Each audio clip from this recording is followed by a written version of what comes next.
Hello, and welcome to a lecture on electric field intensity. My name is Steve Ellingson. Here's an overview of this lecture. We're going to be talking about electric field intensity, which I'll indicate with the symbol E as a boldface character indicating it's a vector. And this is a fundamental quantity in electromagnetics. So first, we're going to talk about what it means to be a field. Then we'll get more specific. We'll say what it means to be an electric field, and then what specifically we mean by electric field intensity. We'll conclude with a discussion of permittivity. Permittivity is a materials property, and it describes how materials influence the electric field. So first, what is a field? A field is simply a continuum of values of a quantity that may vary as a function of position and time. For example, the density of a gas could be expressed or interpreted as a field.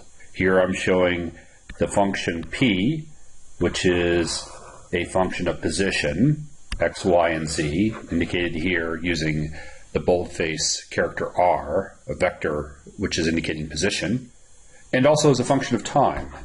So density of a gas as a function of position and time. This is an example of a scalar field, has only magnitude. And if I were to give you a specific application, think of the atmosphere. Here's the ground, up here is space, and I can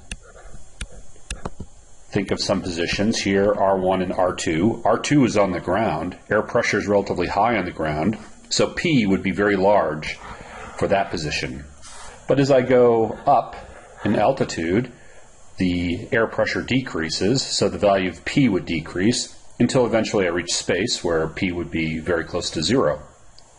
And of course, this is also true left to right in this picture. Different positions on the Earth have different air pressures. We call that weather. So air pressure is an example of a scalar field, which can vary as a function of time.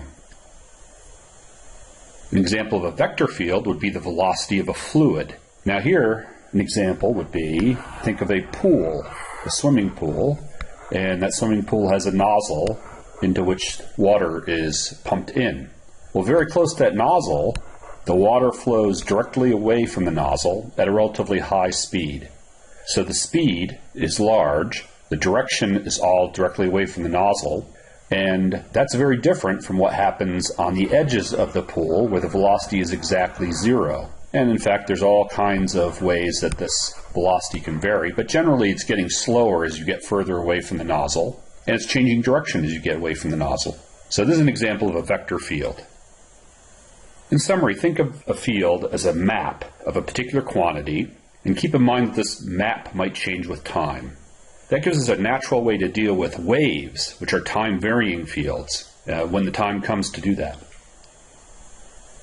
So before we describe the electric field, we need to talk about electric charge. For now, we're going to define charge as the source of the electric field, and that's it.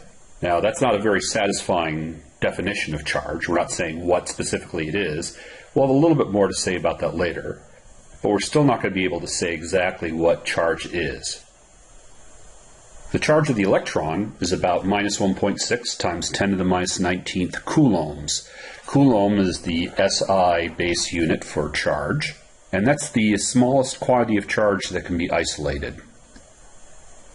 Positive charge emerges from fundamental particles with positive charge, such as the proton, the positively charged particle that exists in the nuclei of atoms. More commonly, what happens is that we perceive positive charge as a relative deficit of electrons. That is to say, most materials consist of roughly equal amounts of positive and negative charge. What we perceive as positive charge is actually a deficit of electrons. Or we might have an abundance of electrons, in which case we perceive the material as being negatively charged. I'll also point out here, not very important for this lecture, but important to keep in mind later, the usual convention is that positive current is the flow of positive charge and not the flow of electrons. You no doubt have encountered this before. So for example, I can have a battery and a resistor over here, and the convention then for current would be that positive current flows out of the positive terminal in this direction. Well, if the charge is flowing in this direction, we must be talking about the flow of positive charge carriers, because they're going to want to move away from the positive terminal, and they're going to be attracted to the negative terminal. Well, charge gives rise to forces. In other words, if we have a charge here, Q1, positively charged, and a charge here, Q2, positively charged, and they exist in proximity, then they will exert a force upon each other. And this force we can describe as a vector. F has units of newtons, capital N, and a direction, and that direction, of course, is going to be in the opposite direction from the other charge. We also know something about the force, magnitude. The magnitude of the force is proportional to the product of the charges. And it's inversely proportional to distance squared. And in fact, we also know that, of course, we'll see the same force over here. And this relationship tells us also that if one charge is positive and the other charge is negative, we'll see attraction instead of repulsion. So these are all concepts that you should already be familiar with. If I make a map of this force, then I have a field, a vector field. So for example, I can imagine putting one of the charges here. It's a positive charge. Well, then I'll see the force in this direction. And if I put that positive charge out here instead, I'll still see a force pushing away, but it'll be smaller because the magnitude of the force is proportional to 1 over distance squared. So as I get further and further away, those forces become smaller and smaller. But they're always radially directed away. In other words, I can say at each point where I put the test charge, I can say what the force would be, and then I have a vector field. So now we're ready to say what electric field intensity is. Electric field intensity is simply doing the exercise I described in the previous slide without the test particle. The way I do this is I repeat the exercise, but at each point in space, I take the result and I divide by the charge, that is the test charge, and I do this as the test charge goes to 0. See, I would like a result which does not depend on the test charge. I want a result that depends only on the source charge. So to eliminate the effect of the test charge, I simply normalize it out of the result for the force, and then let it go to 0 so it doesn't matter in the result. And that is the definition of electric field intensity. So electric field intensity is a vector field that quantifies the force experienced by a charged particle due to charge not associated with that particle. It's a way to talk about the way this particle influences the environment without having to say in advance what the test charge looks like. And the nice thing about this field, then, is I can do this calculation in reverse. For example, I can then compute the force at any point simply by taking the test charge and multiplying it by the electric field at that point. And that's one way to define electric field intensity. You should note here that the units of electric field intensity turn out to be newtons divided by coulombs. Right? Because force has units of newtons and charge has units of coulombs, and taking the limit does not change the units. But there's another way to express these units, and I'd like to show you what it is because it leads to a different interpretation of the electric field intensity, one that's more relevant in most electrical engineering applications. So we start off with newtons per coulomb. I'll multiply the numerator and denominator by meters, by units of distance. Then I observe that newtons times meters is joules, that is energy. That is force times distance is energy. Then I look at this quantity and I realize that energy divided by charge is electrical potential, that is volts. So what I found here is that newtons per coulomb is the same as volts per meter. So this leads us to a different interpretation of electric field intensity. Let me show you that interpretation. So here we have a circuit. The circuit consists of a 9-volt battery, oriented as shown. And over here, I have a parallel plate capacitor. Now, the parallel plate capacitor consists of parallel plates. They're conducting plates. Here's one of those plates, and here's another one of those plates. And I've identified three positions. Position A, which is on this plate, position B, which is on this plate, and then position C, which is in between the two plates. The two plates are separated by a distance of 1 millimeter, and we know from simple circuit considerations that this plate will be positively charged, and this plate will be negatively charged. So now ask yourself, what happens if we put a test charge, say one of those plus charges, in between the plates? In this scenario, we would expect that charge to experience a force in this direction. In other words, away from the positively charged plate and towards the negatively charged plate. I will simply tell you at this point that the force experienced by that charge will be 9,000 newtons per coulomb. So if you accept that, you might ask yourself now, what is that in volts per meter? Well, that's simply 9,000 volts per meter. Now let me show you the remarkable thing here. If I take 9 volts and I divide by 1 millimeter, I get 9,000 volts per meter.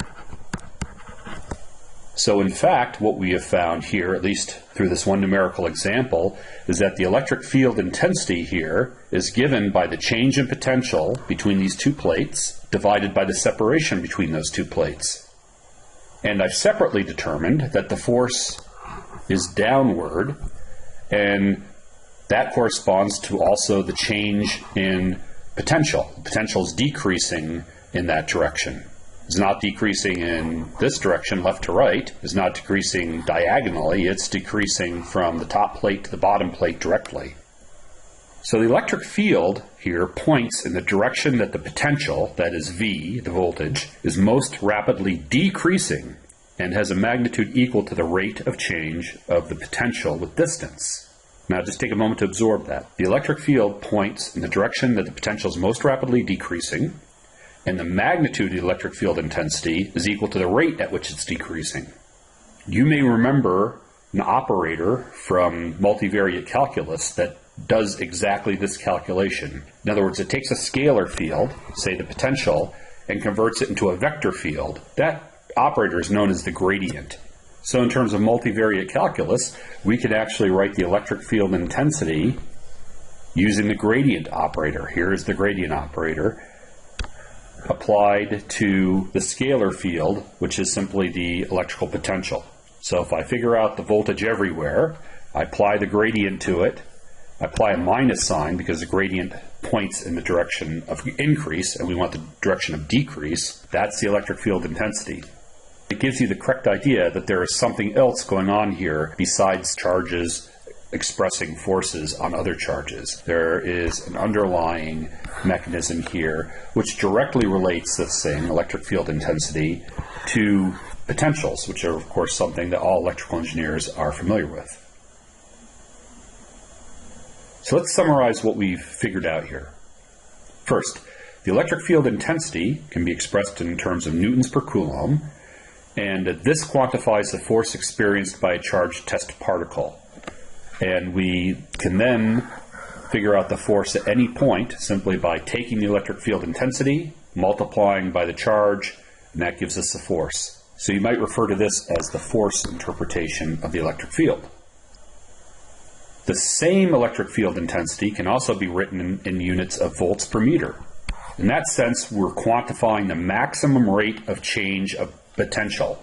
Remember, potential we mean voltage as a function of position, and the direction in which that change occurs.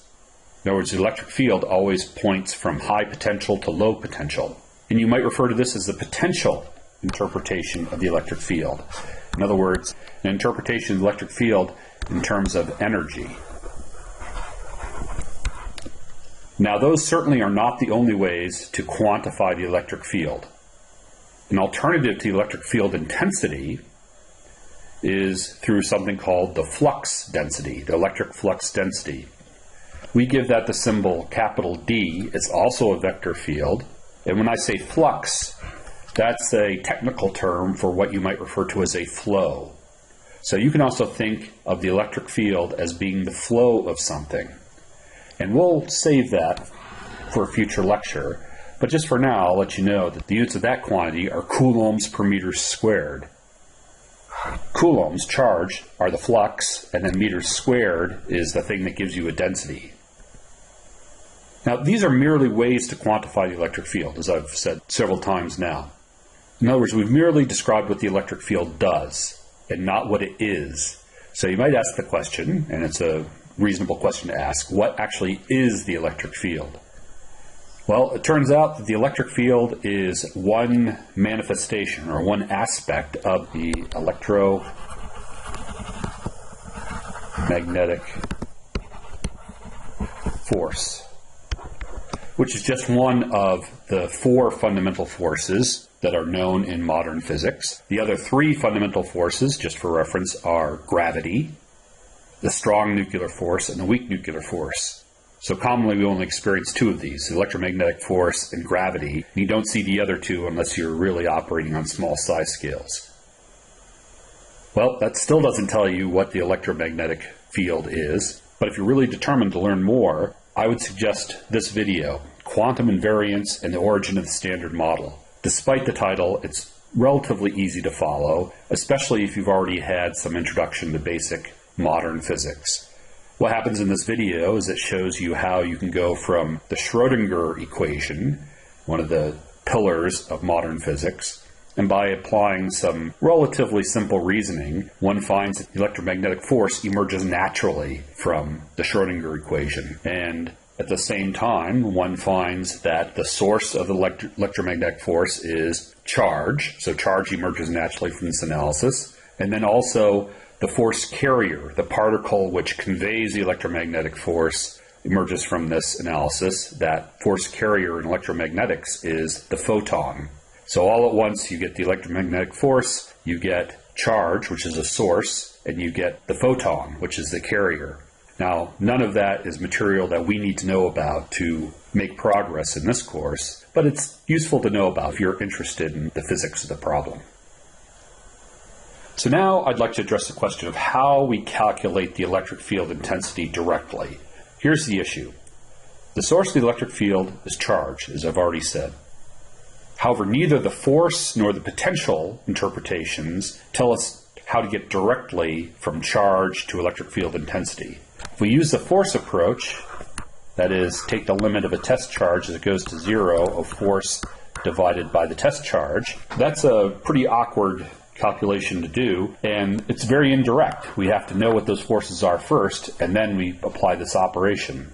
If we look at the potential method, then we're talking about taking a potential and dividing it by a distance. Well, that doesn't tell us how to get the potential. So what we'd really like is some way to get directly from the source to an expression for the electric field intensity. So here it is for a charged particle. The electric field intensity is the product of these factors. First, the direction. This r hat is simply a way of saying pointing away from. So here's the source. Here's a field point off in space, FP, field point. And there's a position vector which identifies the location of the field point relative to the source point. And the vector has direction r hat and magnitude r. So r hat is simply the vector which points away from the source. And you know that's true for positive charge. The electric field points away from the positively charged source. And then here's the distance r. Now to get the electric field, that's going to depend on the charge, Q. It's going to depend on this factor, which is the inverse square law, 1 over 4 pi r squared. If you remember any geometry, you should know that the area of a sphere having radius r is 1 over 4 pi r squared. So this says that the electric field intensity decreases in proportion to the increasing area of a sphere whose radius is equal to this distance r. That's the inverse square law. The magnitude is inversely proportional to distance squared. So if you do the experiment, you try to figure out the electric field at various points in space, you find out it's proportional to Q, is proportional to 4 pi r squared. But then you find that there is another constant at work here, and that constant is 1 over epsilon. Epsilon is something we can figure out something about here just by dimensional analysis. Let me explain. The electric field intensity has units of volts per meter. The charge here has units of coulombs. This distance relationship has units of 1 over meters squared. So this quantity epsilon must have units of farads per meter, right? Because if we have that, then we have coulombs times farads, which is volts, and then here we have 1 over meters. So we have volts per meter if epsilon has units of farads per meter. So we give that quantity a name, we call it permittivity. So permittivity, having units of farads per meter, has to account for something, and what it's accounting for here is the effect of the material. So epsilon, permittivity, says how the material influences the electric field. And here is through a simple proportionality relationship. Now you might be tempted to look at this and say, you know what, farads is a unit of capacitance. And that kind of makes sense because capacitance is the ability to store energy in an electric field. But you need to be a little bit careful because capacitance is actually a property of something that has both materials and structures, like a capacitor. So you need to be a little bit careful with how you interpret that finding. For now, it suffices just to say permittivity is just farads per meter, and it describes the effect of the material. So a few more comments on permittivity. First, in free space, the simplest possible material you can imagine, the absence of everything, it turns out that permittivity is 8.854 times 10 to the minus 12th farads per meter, or you might say 8.854 picofarads per meter. And because we encounter this number so often, we give it a special name. We call it epsilon naught. So epsilon naught is said to be the permittivity of free space. It's also the minimum permittivity of any material, since you can't have something which is less substantial than free space. Permittivities of typical non-metallic solids, wood, plastic, and so on, range from slightly greater than epsilon naught. So for example, air has a permittivity which is slightly greater than epsilon naught to about maybe 60 times epsilon naught. So for example, the material that's used in capacitors, to make capacitors, to separate the conductors within a capacitor, might have a permittivity on the order of 60 times the free space permittivity. So these are typical values that you might see, from 8.854 times 10 to the minus 12 to maybe 60 or 100 times that, depending on the material that's being encountered here. Because this number is a little bit awkward to work with, we frequently refer to permittivities of materials in terms of their relative permittivity. The way we come up with the relative permittivity, epsilon sub r, is by taking the permittivity and dividing it by the free space permittivity. So for example, for air, we get a relative permittivity of just slightly greater than 1, and for this material here, we'd get a relative permittivity of about 60. And those numbers are easier to write. Sometimes the relative permittivity is referred to as the dielectric constant.